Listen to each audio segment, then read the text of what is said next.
এরা মুখ করছে না। এই অবস্থায় সমাজের যারা দায়িত্বশীল আছে, আলহামদুলিল্লাহ দেশের আলেম ওলামা, কোরআন প্রিয় জনতা, জনগণের প্রতি আহ্বান রেখেছে আইন কেউ হাতে তুলবেন না, নির্যাতিত মানুষের পাশে দাঁড়ান, কারোর উপর অত্যাচার নির্যাতন করা যাবে, অতীতের কোনো প্রতিশোধ নেওয়া যাবে, কিন্তু নতুন করে তোলা যে ষড়যন্ত্র করার সুযোগ দেওয়া যাবে। আলহামদুলিল্লাহ দেশের জনগণ শান্ত অবস্থায় আছে, আলহামদুলিল্লাহ। অতীতে যা ছিল তার চেয়ে অনেকটা ভালো। এই অবস্থায় আমাদের দায়িত্ব সমাজের একজন নাগরিক হিসেবে, আপনি সমাজের একজন দায়িত্বশীল, সমাজের একজন নাগরিক, সুশিক্ষিত একজন মানুষ, আমার আপনার অবস্থান থেকে আমার নতুন করে যেন যায় আমার সমাজে, আমার পরিবারে, আমার দেশে সরকার পরিবর্তনের দোহাই দিয়া কারোর উপরে জুলুম করতে না পারে, অন্যায় অনাচার যাতে আমার বিস্তার করতে না পারে। এরপরে যেহেতু প্রশাসন এখানে হস্তক্ষেপ করছে না, প্রশাসন যে কারণে হোক তারা ভীত, কেন ভীত হয়েছে তারাই জানে, কেন ভীত হল, প্রশাসনের প্রতি যে জনগণ শ্রদ্ধা থাকবে, তারা কেন মাথা আসতে পারছে না, তারাই জবাব দেবে।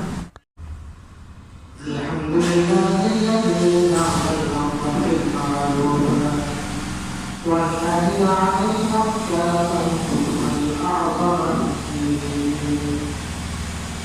والصلاة والسلام على سيد المرسلين وعلى آله وأصحابه أجمعين. أما بعد فأعوذ بالله من الشيطان الرجيم. بسم الله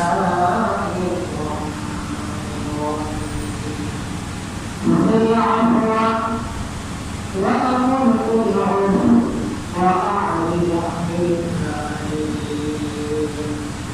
وقال جل شأنه في شأن أهله آخرا إن الله وملائكته يصلون يا أيها الذين آمنوا صلوا عليه وسلموا تسليما. اللهم صل على سيدنا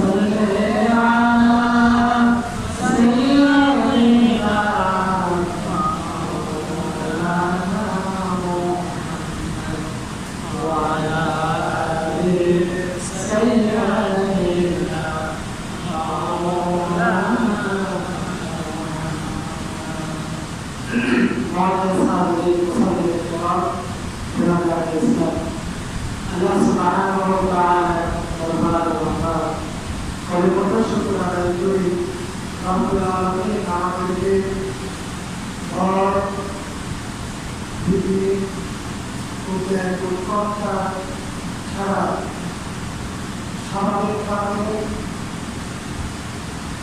আল্লাহর আশার তৌফিক দিয়েছেন। আলহামদুলিল্লাহ। সম্মানিত মুসলমানেরা, আমরা শুরুতে আল্লাহ তাআলার উপর দায়িত্ব করছি। বর্তমান পরবর্তী আমাদের সময় তাদেরকে আল্লাহ রহমত করে আমিন।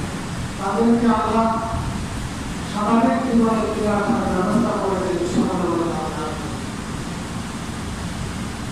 সামনে আল্লাহ তাআলা কোরআনের কারিমের সূরা আলাম 199 আয়াতে আল্লাহ বলেন, তোমার দ্বারা তুমি অবলম্বন করো, ভালো কাজে আদেশ দাও, জ্ঞানহীন মূর্খদের সাথে তর্ক করা করতে তোমরা বিরত। আল্লাহ প্রত্যেকটি আয়াতে তিনটা নির্দেশনা দিয়েছে। একটা হচ্ছে মানুষকে ক্ষমা করো, দুই নম্বর হচ্ছে ভালো কাজে আদেশ দাও, তিন নম্বর হচ্ছে জাহিল মূর্খ যারা বেহুশের জ্ঞানে অলৌকিক জ্ঞানী লোকদের সাথে সরকার লিপ্ত হওয়া থেকে তোমরা বিরত থাকো। তিনটা বিষয় অত্যন্ত গুরুত্বপূর্ণ।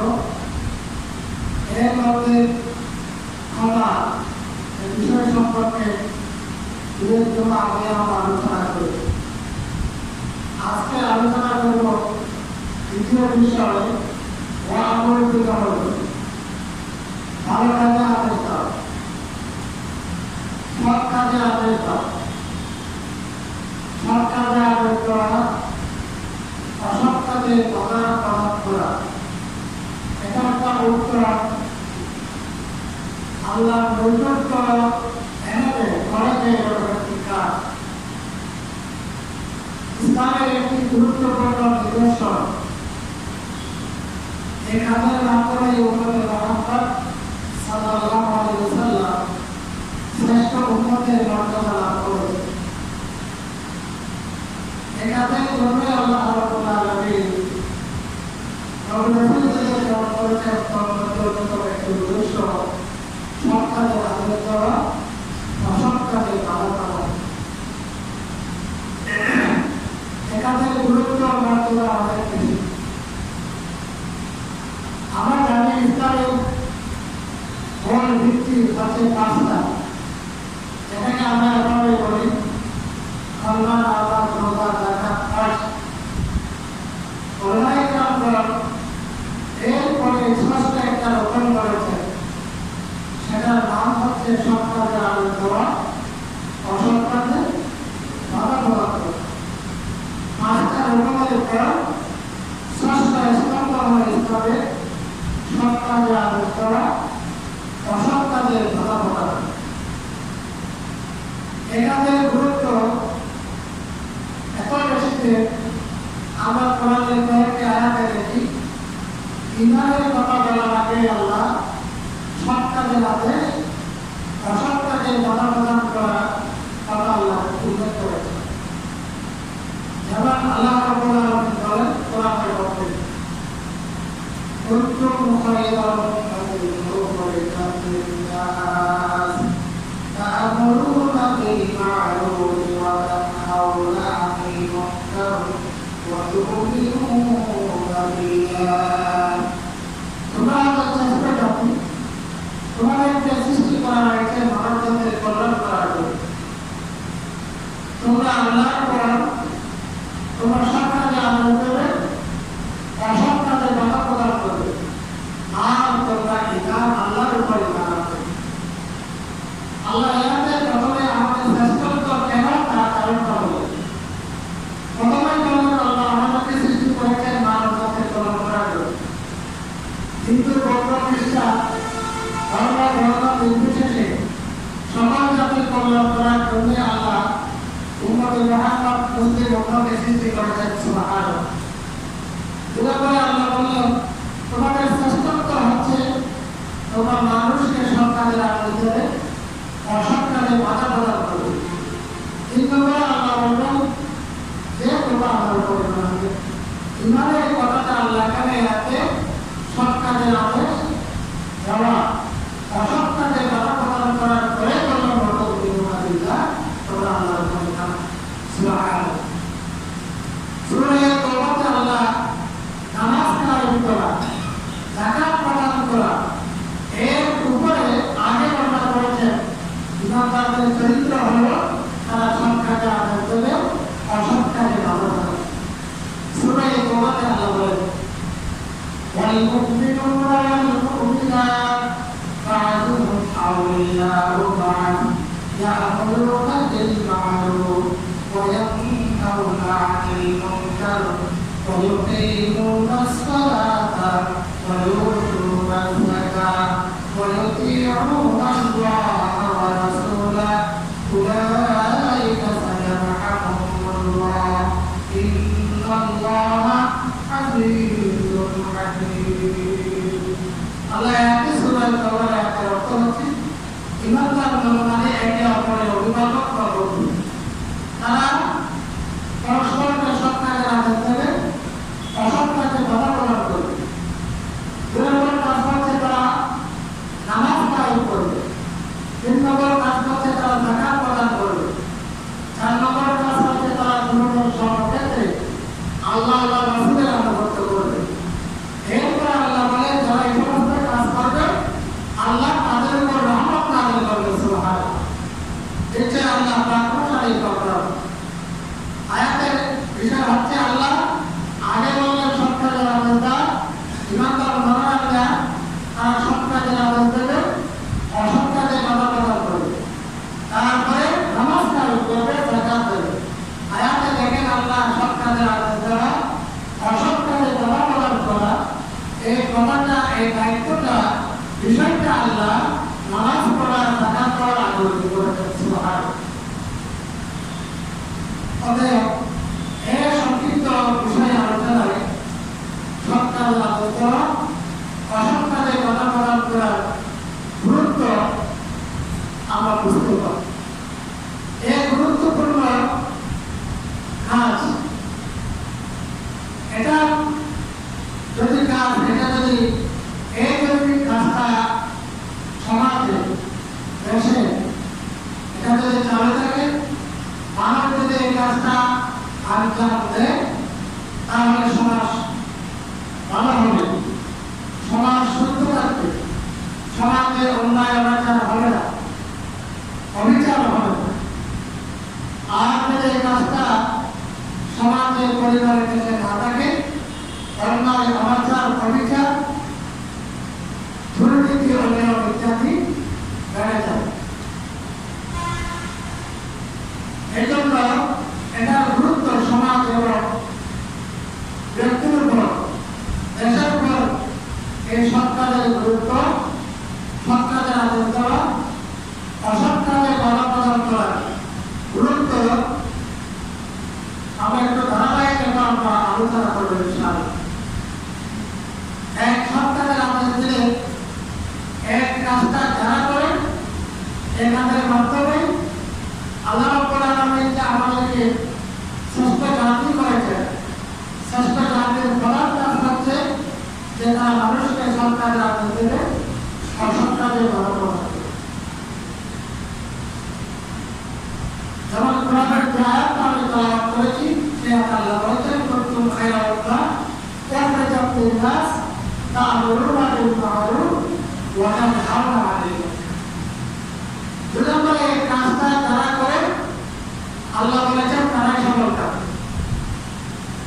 তাদের সমাজ জীবন সফল, তাদের দুনিয়াবী ক্ষমতার জীবন সফল, তাদের পরকালের জীবন সফল। কোরআনে কারিমে আল্লাহ বলেন فَلْتَكُنْ مِنكُمْ أُمَّةٌ يَدْعُونَ إِلَى الْخَيْرِ وَيَأْمُرُونَ بِالْمَعْرُوفِ وَيَنْهَوْنَ عَنِ الْمُنكَرِ وَأُولَٰئِكَ هُمُ الْمُفْلِحُونَ। সুবহানাল্লাহ। আল্লাহ বলেন তোমাদের মধ্যে আমার একটা দয়া থাকা উচিত, একটা গুরু থাকা উচিত, যারা মানুষকে সৎ কাজের আদেশ দেবে, অসৎ কাজে বাধা প্রদান করবে। যারা এই কাজটা করবে আল্লাহ বলেন তারাই হচ্ছে সফল কাজ। আলহামদুলিল্লাহ। আল্লাহ বলেন একটা দল থাকতে হবে, একটা জনগোষ্ঠী থাকতে হবে যারা সমাজের মধ্যে যারা মানুষকে সৎ কাজের আদেশ দেবে, অসৎ কাজে বাধা প্রদান করবে। আর এই কাজটা যারা করবে আল্লাহ বলেন তারা হচ্ছে সফল কাজ। এই কাজটা আল্লাহ রব্বুল আলামিন কোরআনে বলেছেন নামাজ পড়া ইমানদারদের সিফত, যাকাত দেওয়া ইমানদারদের সিফত, সাদকা করা ইমানদারদের সিফত, এরপরে জিকির করা ইমানদারদের সিফত, তওবা করা ইমানদারদের সিফত। তার চেয়ে বেশি গুরুত্বপূর্ণ ইমানদারদের অন্যতম বৈশিষ্ট্য হলো যারা সত্যিকারের ইমানদার, তারা তাদের সামর্থ্য অনুযায়ী, তাদের ক্ষমতা অনুযায়ী তারা সৎ কাজে আদেশ দেবে, অসৎ কাজে বাধা প্রদান করবে। সূরা তাওবা আল্লাহ রাব্বুল আলামিন বলেন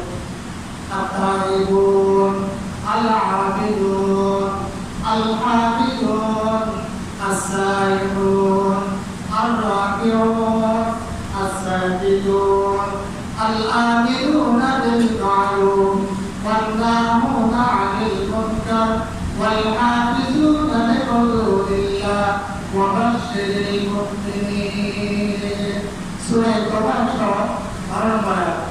আল্লাহ আল্লাহর প্রিয় ইমানদার বান্দাদের সিফাত বর্ণনা করছে যে আমার প্রিয় বান্দারা কিরকম, তারা তওবা করে, এরপরে তারা ইবাদত করে, তারা প্রশংসা করে, তারা রোজা রাখে, তারা নামাজ পড়ে, তারা সৎ কাজের আদেশ দেয়, অসৎ কাজে বাধা প্রদান করে, তারা আল্লাহর নির্ধারিত সীমা রক্ষা করে। হে নবী, আল্লাহ সত্যিকার যারা ইমানদার তাদেরকে তুমি আমার সন্তুষ্টি এবং আমার জান্নাতের সুসংবাদ দাও। সকলে আলহামদুলিল্লাহ। আর এই আয়াতে দেখেন ইমানদারদের অনেকগুলো বৈশিষ্ট্য সেবাতের বর্ণনা করা হয়েছে। তার মধ্যে অন্যতম একটি বৈশিষ্ট্য বর্ণনা করেছেন ইমানদার যারা তারা সৎ কাজের আদেশ দেবে, অসৎ কাজে বাধা প্রদান করবে।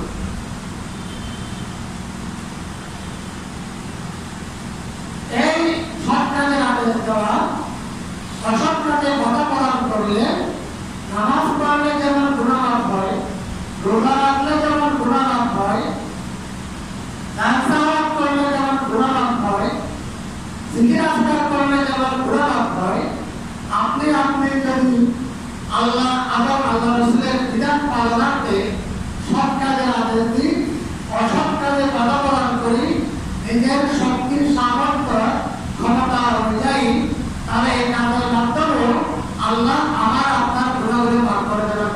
আলহামদুলিল্লাহ। শুধু আপনি নামাজ পড়লে গুনাহ মাফ হবে এমনটা নয়, শুধু আপনি রোজা রাখলে গুনাহ মাফ হবে এমনটা নয়, আপনি আপনার ক্ষমতার ভিতর, আপনি আপনার তৌহিদের ভিতর, আপনি আপনার পরিবারে, আপনার সমাজে আপনাকে আল্লাহ যতটুকু ক্ষমতা দিয়েছে, এই ক্ষমতা অনুযায়ী যদি আপনি কাজটা করেন, তাহলে নিয়মটা যদি পরিশুদ্ধ রাখেন যে আমি আল্লাহর বিধান পালন করতেছি, তাহলে আল্লাহ এই কাজের মাধ্যমে আমার আপনার আল্লাহ গুনাহ মাফ করে দেবেন। সকলে আলহামদুলিল্লাহ। আমার কথাটা এটা আমরা হযরতে সহিহায় বুখারী মুসলিমের একটা হাদিস থেকে এটা জানি। হযরত হুযায়ফা রাদিয়াল্লাহু তাআলা হাদিসটা বর্ণনা করছেন। তিনি বলছেন, আমি রাসূলুল্লাহকে বলতে শুনেছি, মানুষ তার পরিবার নিয়ে পরীক্ষার সম্মুখীন হয়, মানুষ তার ধন সম্পদ নিয়ে পরীক্ষার সম্মুখীন হয়, মানুষ তার নিজের বংশ নিয়ে পরীক্ষার সম্মুখীন হয়, মানুষ তার সাথে সন্তান নিয়ে পরীক্ষার সম্মুখীন হয়, মানুষ তার প্রতিবেশী নিয়ে পরীক্ষার সম্মুখীন হয়, বিপদ আপদের সম্মুখীন হয়, বিভিন্ন দুশ্চিন্তার মধ্যে পড়ে যায়। আল্লাহ রাসূল একবার বলেন, ইউকাফিরু হাসিয়া, এই বলা মুসিবত, দুঃখ দুর্দশা, বিপদ আপদ আপনার উপর যখন আল্লাহর অসন্তুষ্টি হয়ে থাকে, যার কারণে এগুলো আসছে, এগুলো মিটে যাবে, এগুলো দূর করে দেবে, রোজা এগুলো দূর করে দেবে। আলহামদুলিল্লাহ। আপনি রোজা রাখেন, দূর হয়ে যাবে। রাসূল বলছেন ওয়াসসালাত, আপনি নামাজ পড়েন, এগুলো দূর হয়ে যাবে। ওয়াসসাদাকা, দান করেন, সদকা দেন, এগুলো দূর হয়ে যাবে। এরপর আল্লাহ রাসূল বলতেছেন ওয়াল আমরু বিল মা'রুফ ওয়ান নাহয়ু আনিল মুনকার, নামাজ পড়েছেন, রোজা রেখেছেন, সদকা করেছেন, এই কাজগুলোর মাধ্যমে যেভাবে আপনার উপর বলা মুসিবত, বিপদ আপদ, দুঃখ দুর্দশা আল্লাহর পক্ষ থেকে যদি কোনো অসন্তুষ্টি পড়ে, এর মাধ্যমে যেভাবে আল্লাহর সন্তুষ্টি আপনি পাবেন, আপনার বিপদ আপদ দূর হবে। আপনি জানেন যদি আল্লাহ প্রদত্ত শক্তির সামর্থ্য অনুযায়ী যেগুলো আমার আছে, এগুলো যে আমি সৎ কাজে আদেশ দিই, অসৎ কাজে বাধা প্রদান করি, আল্লাহ রাসূল বলেন এগুলোর মাধ্যমেও আল্লাহ আমার বিপদ দূর করে দেবে। আলহামদুলিল্লাহ।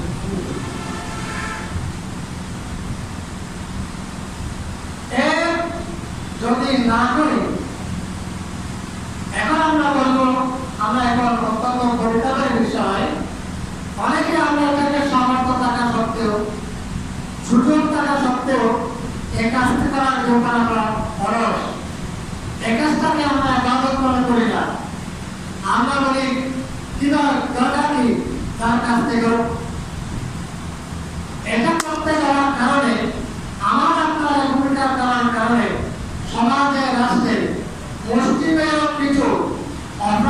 থাকার পর তাদেরকে আমরা কথা বলা বলার কারণে সমাজ এবং রাষ্ট্রে অন্যায় অনাচার অবিচার এবং দুর্নীতি ইত্যাদি বেড়ে যাচ্ছে।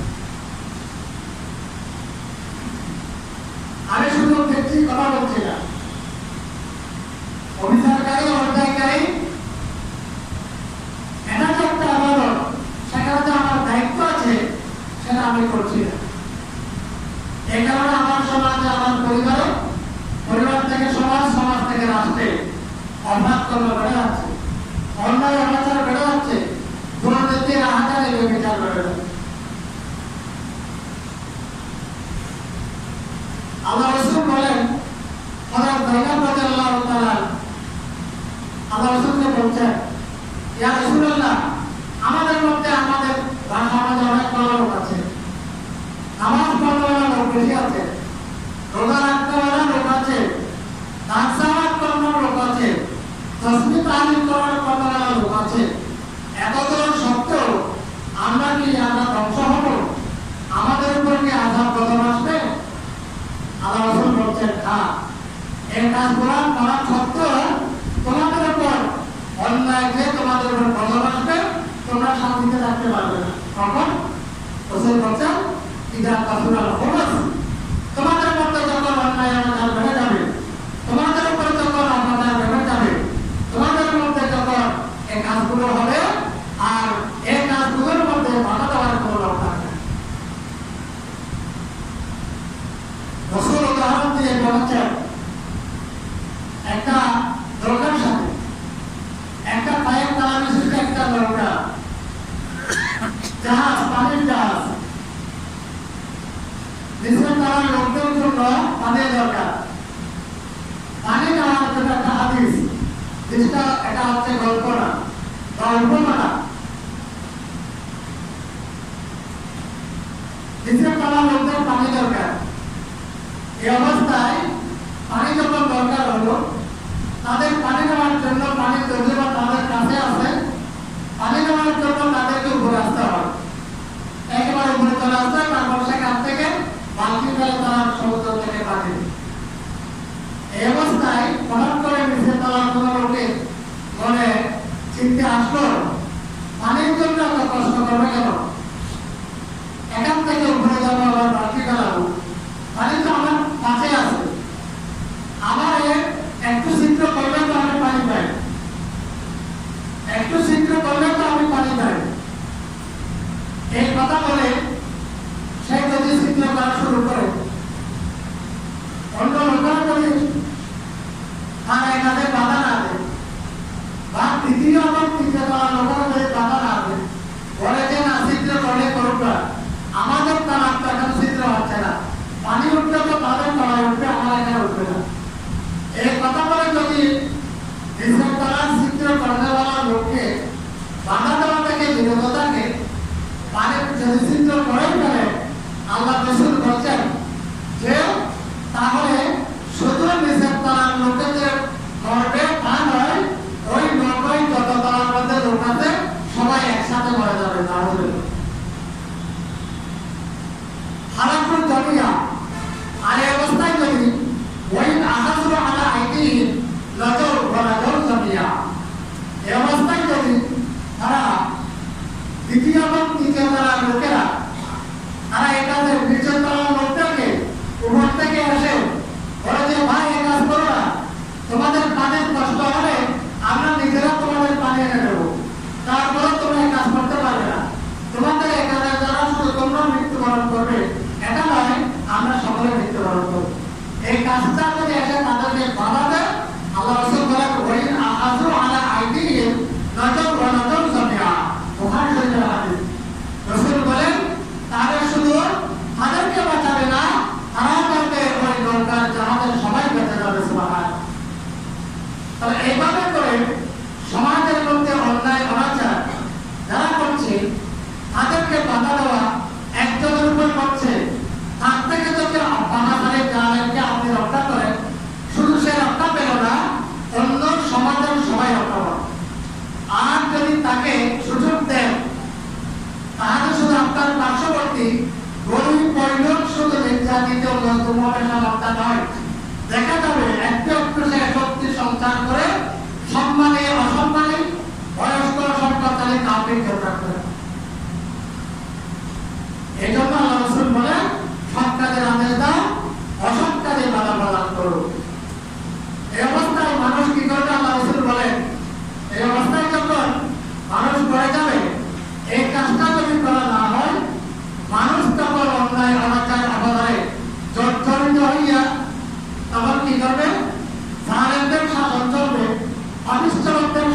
নেতৃত্ব চলবে, তখন কি করবে? বলবে যে আমরা একটা মতো ওগুলো ডাকে একটা দল করে হ্যাঁ করতে পারবো যারা বাড়ির এখানে আকার আল্লাহ থেকে গড়ে তুলবে। আল্লাহ রাসূল হাদিসে বলে তখন কি করবে? আপনারা তখন কি করবেন? সমাজের আপনাদের দেশের দেখা অনুযায়ী ভালো ভালো লোকদেরকে ডাকবেন একটা দাওয়াতের জন্য, আল্লাহ তাকে থাকার জন্য। সবাই ইস্তেজাব করুন, আল্লাহ তাদের দোয়া কবুল করবেন আশা করে আবেদন। যতক্ষণ না জালেমকে আপনি হাত ধরে তার জুলুমের কাছে বাঁধান, নিজের দোয়া দিয়া হুজুরের দোয়ার মাধ্যমে এই কাজ সম্ভব হবে।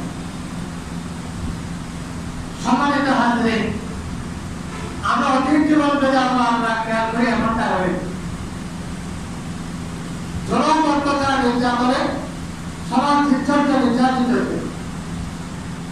আজকে দীর্ঘ 1 মাস আমাদের দেশ এখন বলতে গেলে সরকার প্রধান থেকে শুরু করে একেবারে চেয়ারম্যান মেম্বার পর্যন্ত জনশূন্য। একটা দেশ বলতে গেলে কিচ্ছুই নাই। কিভাবে চলছে আল্লাহ রাব্বুল আলামিন জানেন। সকলে আলহামদুলিল্লাহ। দীর্ঘ 15 সালের মানুষের কি অবস্থা ছিল, যেমনটা হোক আল্লাহ একটা অবস্থা থেকে আমাদের উদ্ধার করেছে। এটা আল্লাহর রহমত ছাড়া কিছু নয়, আলহামদুলিল্লাহ। এই অবস্থায় যদি আমরা এর সমাজ নাই, মেম্বার নাই, পুলিশ মুখ করছে না, মেম্বার চেয়ারম্যান নাই, এরা মুখ করছে না, এই অবস্থায় সমাজের যারা দায়িত্বশীল আছে আলহামদুলিল্লাহ, দেশের আলেম ওলামা, কোরআন প্রিয় জনতা, জনগণের প্রতি আহ্বান রেখেছে আইন কেউ হাতে তুলবেন না, নির্যাতিত মানুষের পাশে দাঁড়ান, কারোর উপর অত্যাচার নির্যাতন করা যাবে, অতীতের কোনো প্রতিশোধ নেওয়া যাবে, কিন্তু নতুন করে তোলা যে ষড়যন্ত্র করার সুযোগ দেওয়া যাবে। আলহামদুলিল্লাহ, দেশের জনগণ শান্ত অবস্থায় আছে, আলহামদুলিল্লাহ। অতীতে যা ছিল তার চেয়ে অনেকটা ভালো। এই অবস্থায় আমাদের দায়িত্ব সমাজের একজন নাগরিক হিসেবে, আপনি সমাজের একজন দায়িত্বশীল, সমাজের একজন নাগরিক, সুশিক্ষিত একজন মানুষ, আমার আপনার অবস্থান থেকে আমার নতুন করে যেন যায় আমার সমাজে, আমার পরিবারে, আমার দেশে সরকার পরিবর্তনের দোহাই দিয়া কারোর উপরে জুলুম করতে না পারে, অন্যায় অনাচার যাতে আমার বিস্তার করতে না পারে। এরপরে যেহেতু প্রশাসন এখানে হস্তক্ষেপ করছে না, প্রশাসন যে কারণে হোক তারা ভীত, কেন ভীত হয়েছে তারাই জানে, কেন ভীত হল? প্রশাসনের প্রতি যে জনগণ শ্রদ্ধা থাকবে, তারা কেন মাথা আসতে পারছে না, তারাই জবাব দেবে। এই অবস্থায় দেশের একজন সচেতন নাগরিক হিসাবে, ইমানদার হিসাবে আপনার আমার দায়িত্ব নিজ অবস্থান থেকে আইন প্রতি শ্রদ্ধাশীল হওয়া, আমার পরিবার, আমার সমাজকে রক্ষা করা আমার দায়িত্ব। অতীতে একটা ট্যাগ লাগাতো এরকম, আমার জন্য আরেকটা ট্যাগ লাগালে আরেক দলকে জরুর করা না হবে। অমুক ছিল, এখন এই ট্যাগ লাগাইছে তাকে উপর জরুর করা না হবে। বলে ইন্নাল্লাহ লা ইউহিব্বুল যালিমিন, আল্লাহ জালিমকে ভালোবাসেন না। জুলুম সম্পর্কে আপনাদেরকে বলা হয়। তাই বনী ইসরাইলের মধ্যে কখন কদম এসেছিল? প্রথম বনী ইসরাইল একটা সম্মানী জাতি ছিল, শ্রেষ্ঠ জাতি ছিল উম্মতে মুহাম্মদে আখের। হাদিসের মধ্যে রয়েছে বনী ইসরাইলরা একজন আরেকজনের সাথে সাক্ষাৎ করে তখন তারা বলতো আল্লাহকে ভয় করো, আল্লাহকে বলো, আইন মেনে চলো। তারপরে কথা বলতে বলতে তারা যখন এটা আবার নিজেদের মধ্যে এটা তারা আমল করতো না, তারপরে আগামীকাল হলে তারা এই কাজ থেকে তারা বিরত থাকতো। তারা যাকে অন্যায় করতো, অনাচার করতো, তার সাথে কথা আবার বানাহার আড্ডা দেওয়া শুরু করতো।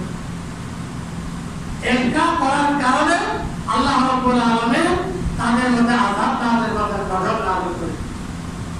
তাদের অভ্যাস ছিল তারা দেখে দেখে, ভালো মানুষ দেখে দেখে তারা একরকম বিচার করতো, গরিব দেখে দেখে একরকম বিচার করতো, দল দেখে দেখে একরকম বিচার করতো, আর ভিন্ন বিষয় দেখে দেখে একরকম বিচার করতো। আল্লাহ রাব্বুল আলামিন এই জন্য এই জাতিকে কিয়ামত পর্যন্ত তাদেরকে অভিশপ্ত জাতির উপর করেছে। সমাবেশ আহ্বান, এরা হচ্ছে ইহুদি, ইহুদি জাতি অভিশপ্ত জাতি। গায়রিল মাগদুবি আলাইহিম ওয়ালা দাল্লিন। প্রতিদিন প্রতি রাকাত নামাজের মধ্যে আমরা আল্লাহ চাই, হে আল্লাহ আমরা তো আমাদেরকে হেদায়েত দাও, সিরাতে মুস্তাকিম দাও, যাদেরকে আপনি পুরস্কৃত করেছেন ওদের পথ নয়, যাদেরকে আপনি অভিযুক্ত করেছেন। বর্তমানে কারা? এরা হচ্ছে ইহুদি, এরা হচ্ছে খ্রিস্টান, এরা হচ্ছে মুশরিক। তাদের থেকে আমরা প্রতিদিন নামাজের মধ্যে আমরা প্রার্থনা চাই। নামাজের প্রার্থনা চাইলে একরকম, আমার বাস্তব মসজিদ থেকে যদি বাইরে হয়ে আরেক রকম কাজ করি, তাহলে এটা আমরা কঠোর চরিত্রের অধিকারী হয়ে যাবো। আল্লাহ আমাদেরকে হেফাজত করুন। তাই আসুন দেশের এই পরিক্রান্তি কারণে আমরা যার যার অবস্থান থেকে আইন মেনে চলি, মজলুমের পাশে দাঁড়াই, সমাজের মধ্যে সৎ কাজের আদেশ দিই, অসৎ কাজে বাধা প্রদান করি। আল্লাহ যাতে আমাদের সমাজকে শান্তিতে অবস্থান করায়, ভ্রাতৃত্বের বন্ধনে আমাদের দেশকে রক্ষা করি। সকলে বলে আমিন। ওয়া মা তাওফীক ইল্লা বিল্লাহ। আসসালামু আলাইকুম ওয়া রাহমাতুল্লাহ।